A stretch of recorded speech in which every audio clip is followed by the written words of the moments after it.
What if I told you you could play in all 12 keys, but only have to learn the 4 easiest scales? Want to find out? Stick around.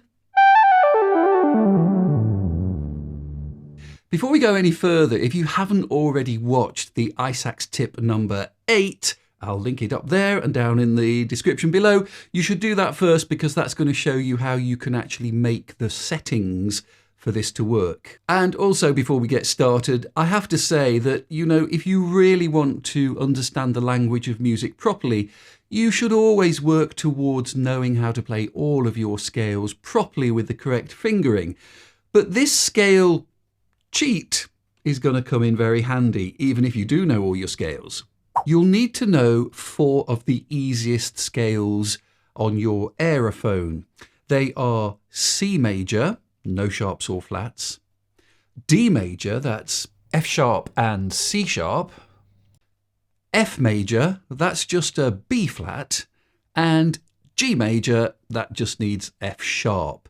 So you really need to practice those first to get familiar with them. They are some of the easiest scales that we can learn on the instrument.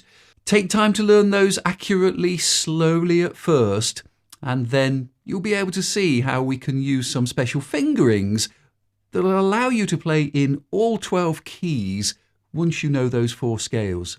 Now, let me help you make these settings, and as I've said, iSaxTip number 8, that'll show you how we get into the menu system to make these settings. But here we go.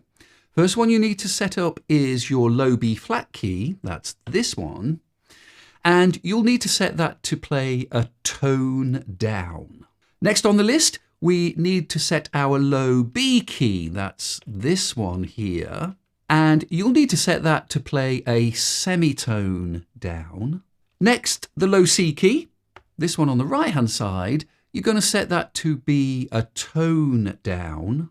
And then the low C sharp key right here, you're going to set that to be a semitone up.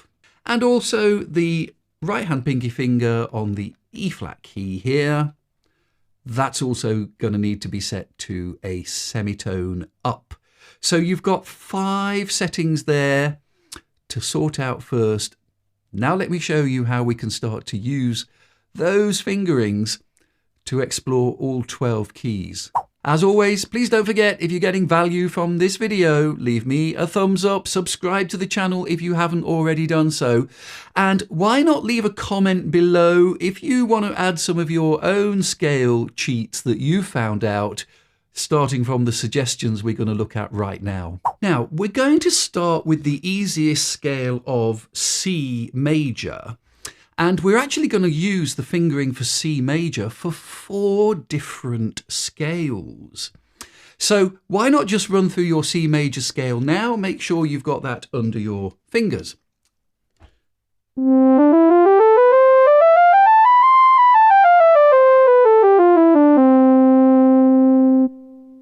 We're going to turn that C major scale into a B flat major scale. All we're going to do is we're going to hold down your pinky finger on the low B flat key down here. Just hold that down for all of the notes and play C major scale again. You'll be playing in the scale of B flat major.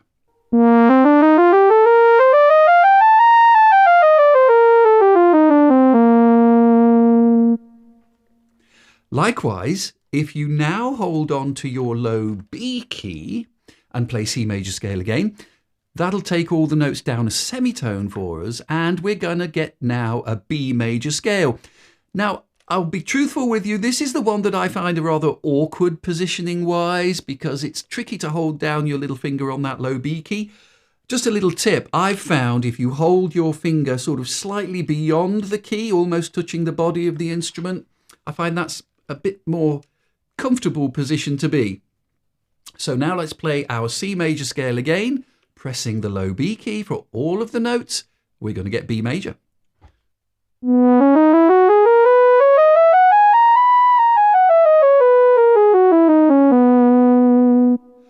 Of course, if we don't press any other keys down, we get C major.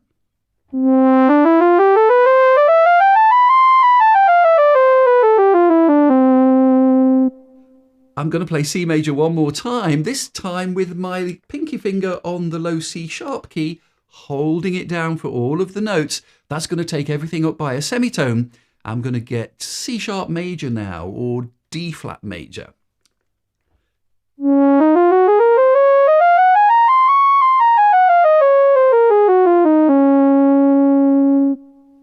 Okay, we've already done a third of our scales. That's 4 scales just playing one major scale using the cheat system that we're doing here.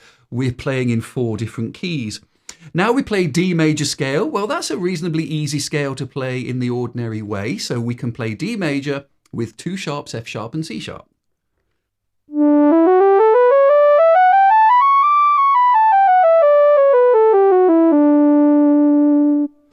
We can turn that into E flat major by holding our pinky finger on either the right hand little finger here, the E flat key, or the left hand little finger here on the C sharp key. You can do whichever one you like. This will give us E flat major.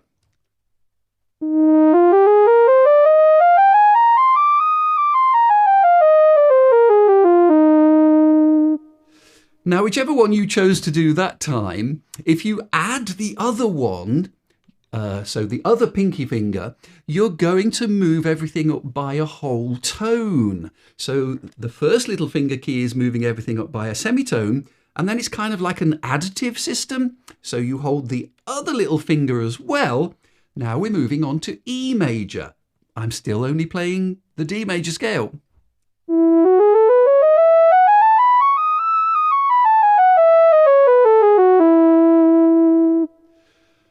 We're on to F major. That's one of our easy scales to play, just with a B flat.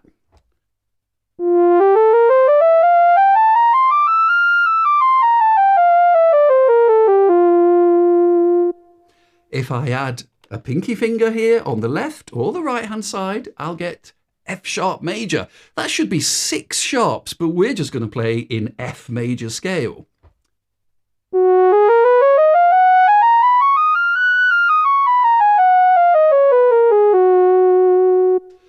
That brings us to G major. Well, that's one of our easy scales. We just need an F sharp.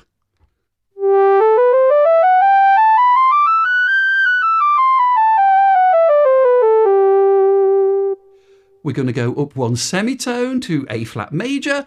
I can just add my left pinky finger on the C sharp key to make all of my notes go 1 semitone higher from that same G major scale.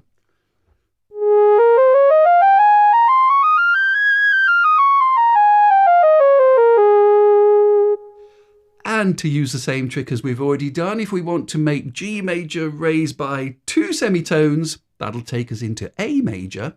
So I'll press both of the pinky keys. And now I'll play my G major scale again, and I'm getting the last of our scales, which is A major.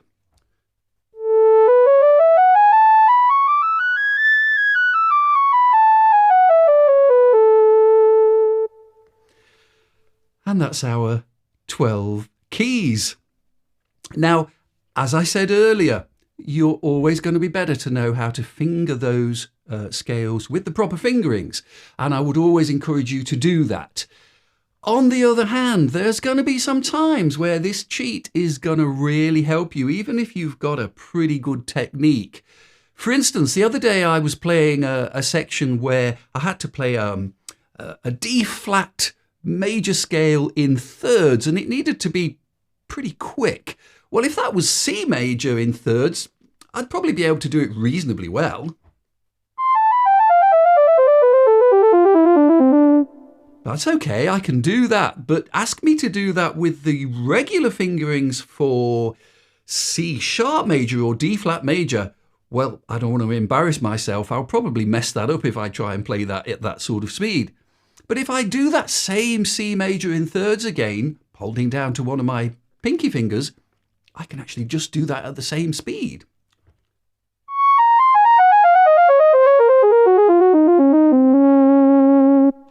I honestly wouldn't be able to do that as fluently in some of those keys without using that scale hack. And I know lots of other professional players who also would use these similar fingerings to help them get over some of those really tricky passages, because the palm keys and the side keys, little finger keys, those are pretty tricky to play on an aerophone or a wind synthesizer if you've got to play them fairly quickly. So this will be a great hack to be able to play some of those tricky passages much more fluently than you would be able to in the normal way. I really hope you'll strive to get to learn all of these 12 scales. We're cheating and only learning 4, but it's still a really useful way of getting to be able to play all your scales without having to turn that transposition dial. You know, the famous violinist Yehudi Menuhin, evidently he was asked on the morning of his 70th birthday by a reporter, "Mr. Menuhin, what are you going to do for your birthday today?" Evidently Menuhin replied by saying, "Well, before I had my breakfast this morning, I gave myself a birthday present." The reporter said, "What was that?" And Menuhin evidently said, "Well, I played all of my scales and arpeggios." You know, I've told my students that story a few times, and some of them look at me as if to say, "What? You've got to play scales on your birthday?" Yeah, if you really want to do well in music and be fluent in the language of music, then studying your scales, as everybody will tell you, is going to be a huge leap forward. So do take time to do it, because it's really, really useful. And don't forget, if you want to learn some more great lessons on the Roland Aerophone, please visit www.iSax.Academy. You'll find some great courses there that will teach you how to become the player you want to be. Thanks so much for watching. Leave me a comment down below. See you next time.